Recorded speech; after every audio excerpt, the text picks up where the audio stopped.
స్వచ్ఛమైన న్యూస్ అనేది ఈ రోజుల్లో కనబట్టలేదు. కేవలం మీ ఇన్‌స్టా ఇన్‌ఫ్లుయెన్సర్‌లు, యూట్యూబ్ ఇన్‌ఫ్లుయెన్సర్‌ల వల్లే అని ఆ బిహేవియర్‌ని మీరు ఎలివేట్ చేసి, ఎలివేషన్‌లేసి, మీమ్సేసి, మ్యూజిక్‌లేసి హైప్ చేయడం వల్ల కదా వచ్చింది. 20 సంవత్సరాల అమ్మాయిని అలా వాళ్ళు అత్యాచారానికి పాల్పడ్డారంటే హాయ్ హలో నమస్తే welcome to Andhra Chronicles the new age Telugu news channel.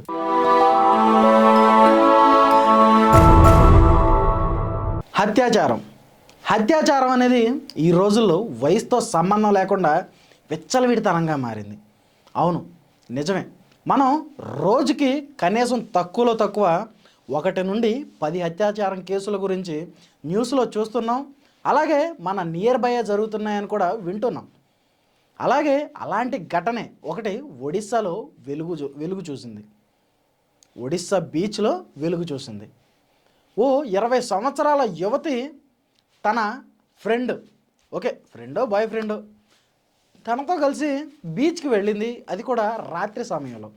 ఏదో ఏకాంతంగా సమయాన్ని గడపాలనుకున్నారు. వాళ్ళిద్దరూ కూర్చుని ఏదో మాట్లాడుకుంటున్న సమయంలో అటుగా వచ్చినటువంటి 10 మంది, ఒకరు కాదు ఇద్దరు కాదు 10 మంది ఆ యువత మీద అత్యాచారానికి పాల్పడ్డారు. అవును, ఆ యువకులు కూడా మైనర్లు.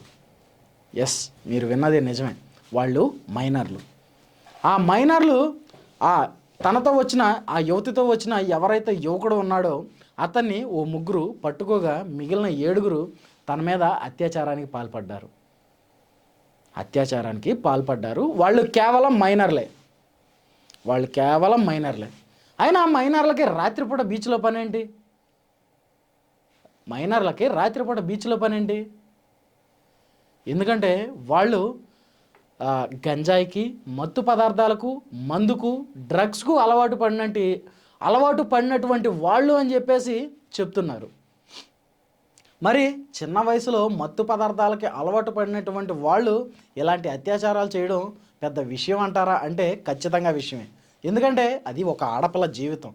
20 సంవత్సరాల అమ్మాయిని అలా వాళ్ళు అత్యాచారానికి పాల్పడ్డారంటే ముందు జీవితంలో ఎలాంటి దారుణానికైనా ఒడిగట్టడానికి వెనకాడరని చెప్పుకోవచ్చు.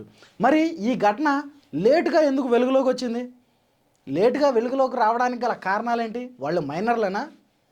లేదా ఇలాంటి రేప్ కేసులు ఈ రోజుల్లో సహజమైపోయినాయి, బయటకు వచ్చినా ఏం చేయలేములే అనే? ఎందుకు ఈ ఇన్స్టా ఇన్ఫ్లుయెన్సర్లు ఎవరో దీన్ని బయట పెట్టలేదు? లేదా యూట్యూబ్ ఇన్ఫ్లుయెన్సర్లు ఎవరో బయట పెట్టలేదు?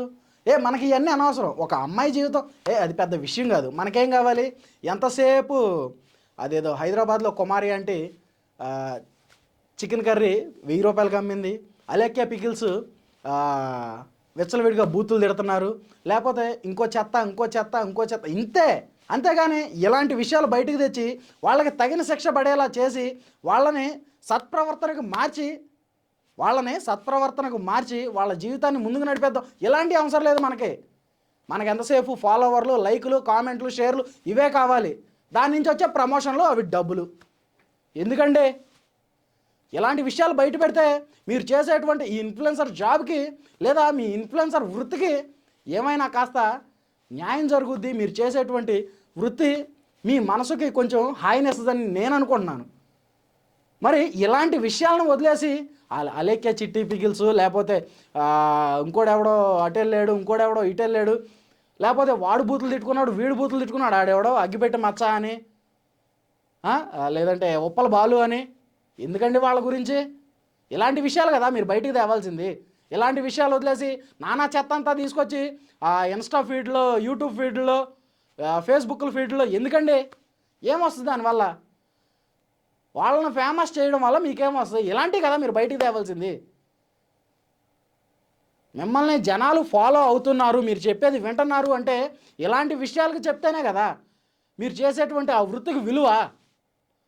మీరు ఎంతసేపు ఆ చెత్తను తీసుకొచ్చి న్యూస్ ఫీడ్లో పెట్టి వీళ్ళని ఎంటర్టైన్ చేయడం తప్పితే ఏం ఉపయోగం? మీమ్స్ చేయడం వల్ల ఏం ఉపయోగం? పైసా ఉపయోగం కూడా ఉండదు. అదే మీరు కరెక్ట్గా ఈ కేసుని బయటకు తెచ్చి ఈ కేసుని ప్రచారం చేసుంటే ఈ పాటికి ఆ 10 మంది నిందితులకి సరైన శిక్ష పడేది, ఆ అమ్మాయికి తగిన న్యాయం జరిగేది. ఆ అమ్మాయి అత్యాచారం చేసిన తర్వాత ఒక్కతే వెళ్ళి పోలీస్ స్టేషన్లో కంప్లైంట్ ఇచ్చినా ఇంతవరకు బయటికి రాలేదంటే ఏంటండి అర్థం? ఎవరిది తప్పు? ఆ అమ్మాయిదా? ఆ 10 మంది నిందితులదా? లేదా అసలు ఈ కేసును బయటికి రానియకుండా ఉన్నటువంటి ఆ పోలీస్ స్టేషన్ పోలీస్ వారిదా? మీది, కేవలం మీదే. అవసరం లేదండి, అక్కడ దాకా అవసరం లేదు. మనం చెప్పేది ఒక 10 మంది వింటున్నారు అంటే ఆ 10 మందిని మనం ఇన్స్పైర్ చేయాలి. వాళ్ళని 10 మందిని ఆ బాటలో నడిపించాలి. అంతేగాని మీరు చేసేటువంటి చెత్త రీల్సు, చెత్త న్యూస్ ఫీడ్ వల్ల ఎవరికి ఉపయోగం? ఎవరికి ఉపయోగం? ఎలాంటి ఉపయోగం లేదు. అయితే ఈ న్యూస్ లేట్గా బయటికి రావడానికి గల కారణం కేవలం మీరే అని చెప్పుకోవచ్చు. ఖచ్చితంగా మీరే. ఎందుకంటే మీరు చేసేటువంటి చెత్త ఏదైతే ఉందో అది బయటికి వస్తుంది తప్పితే నిజమైనది ఏది, స్వచ్ఛమైన న్యూస్ అనేది ఈ రోజుల్లో కనబట్టలేదు.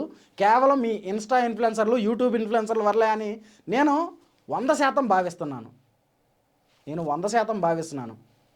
ఖచ్చితంగా ఆ అమ్మాయికి న్యాయం జరగాలని కోరుకుందాం. ఆ మైనర్ నిందితులు ఎవరైతే ఉన్నారో వాళ్ళకే తగిన శిక్ష పడాలని కూడా నేను కోరుకుంటున్నాను. అలాగే పోలీసు వారు కూడా తగిన చర్యలు తీసుకోవాలి. అంటే ఇప్పుడు రీసెంట్గా మనం అనుకుంటాం, ఎక్కడ మన తెలుగు రాష్ట్రాల్లో అనుకుంటాం, బీహార్లో కానీ, ఒడిస్సాలో కానీ, లేకపోతే ఆ ఏరియాస్ ఏవైతే ఉన్నాయో, రాజస్థాన్ లాంటి ఏరియాస్ ఏవైతే ఉన్నాయో అక్కడ దౌర్జన్యాలు, దాడులు సర్వసాధారణం అనుకుంటున్నాం. కానీ చూడండి, ఇలాంటి పరిస్థితులే నెలకొంటే ఇలాంటి విషయాలను వదిలేసి ఈ చెత్త మీద ఫోకస్ చేస్తే కనుక మరికొన్ని సంవత్సరాల్లో తక్కువ వితిన్ 5 to 10 ఇయర్స్లో మన ఆంధ్రప్రదేశ్, తెలంగాణ రాష్ట్రాలు కూడా ఇదే రీతిలో దారి తీస్తాయని నా గట్టి నమ్మకం. తప్పు అనేది మన దగ్గర నుంచే ఖండించాలి. ఆ ఖండన అనేది ఈ ఇన్స్టా ఇన్ఫ్లుయెన్సర్లు, యూట్యూబ్ ఇన్ఫ్లుయెన్సర్లు ఎవరైతే ఉన్నారో వాళ్ళ నుంచే మొదలవ్వాలి. ఖచ్చితంగా వాళ్ళ నుంచే మొదలవ్వాలి. మిమ్మల్ని చూసే రేపొద్దున ఈ 9th క్లాస్ 10th క్లాస్ చదివేటువంటి పిల్లలు మిమ్మల్ని చూసే ఇన్స్పైర్ అవుతారండి. అలాంటి మీరే ఈ చెత్తను ఎంకరేజ్ చేస్తే రేపొద్దున వాళ్ళ భవిష్యత్తు ఏం కావాలి? వాళ్ళు గంజాయికి అలవాటు పడ్డానికి కూడా కేవలం ఈ సినిమాల్లో చూపించేటువంటి ఈ ఏదైతే ఉందో, ఆ హార్డ్ బిహేవియర్ ఏదైతే ఉందో ఆ బిహేవియర్ని మీరు ఎలివేషన్లు వేసి, మీమ్స్ వేసి, మ్యూజిక్లు వేసి హైప్ చేయడం వల్ల కదా వచ్చింది. ఓకే, ఇలా చేస్తే మేము హీరోలం, ఇలా చేస్తే మమ్మల్ని అందరూ హీరో రేంజ్లో చూస్తారు అనుకునే కదా వాళ్ళ రేపులకి లేదంటే ఆ మత్తు పదార్థాలకి అలవాటు పడేది. సో దయచేసి ఆలోచించండి. నేను ఎవరిని కించపరచాలని వీడియో చేయలేదు. ఈ విషయం ఏదైతే ఉందో ఆ 20 సంవత్సరాల ఆ యువతి, ఆ పేరు చెప్పను ఆ అమ్మాయిది, ఎందుకంటే ఆ అమ్మాయి జీవితం బయటకు వచ్చి నాశనం అవ్వడం నాకు ఇష్టం లేదు. ఓపెన్గా ఒక రకంగా చెప్పాలంటే కావాలంటే ఆ 10 మంది పేర్లు ఏమన్నా చెప్తాను, కానీ ఈ అమ్మాయి పేరు చెప్పను. ఎందుకంటే బయటకు వచ్చినా కానీ ఎవరైతే ఆ అత్యాచారం చేశారో ఆ 10 మందిని ఎవడో ఏం మాట్లాడడం. ఎవరైతే నష్టపోయారో, ఆ అమ్మాయి ఎవరైతే నష్టపోయిందో ఆ అమ్మాయి మీద మనం ట్రోల్ చేస్తాం. ఆ టైంలో అక్కడికి వెళ్ళాల్సిన పని ఏంటి? ఇవన్నీ చేస్తాం. ఆ టైంలో 10 మంది మైనర్ బచ్చాగాళ్ళు అక్కడికి వెళ్ళాల్సిన పని ఏంటి? అదెందుకు మాట్లాడరు మీరు? ఇలాంటివి మనం చాలా చూసాం. సో దయచేసి నేను ఎవరిని కించపరచడానికైతే కాదు ఈ వీడియో చేసేది. దయచేసి అర్థం చేసుకోండి. ఆ నిందితులు, మైనర్ నిందితులు ఎవరైతే ఉన్నారో వాళ్ళకి తగిన శిక్ష పడాలి. గవర్నమెంట్ కానీ లేదా పోలీసు వారు కానీ తగిన చర్యలు తీసుకోవాలి. ఆ అమ్మాయికి తగిన న్యాయం చేయాలని కోరుకుందాం. Thanks for watching. This is Rajesh signing off Andhra Chronicles, the new age Telugu news channel. Thank you.